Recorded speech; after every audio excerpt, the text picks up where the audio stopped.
ये अपने होटल की लोकेशन है भाई, बाहर की। अब फ़िलहाल जो काम चल रहा है, अंदर की लोकेशन दिखाएं आपको तो ये बड़ा रूम हो गया।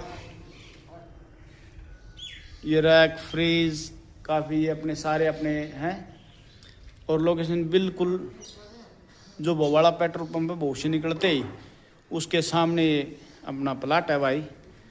और पहले होटल पे दे रखा था।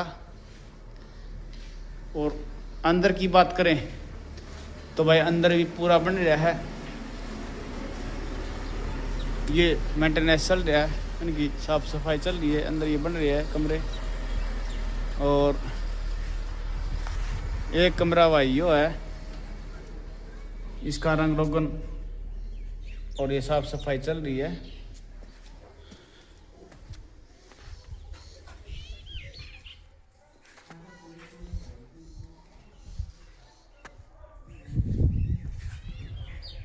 राम राम भाई सारे।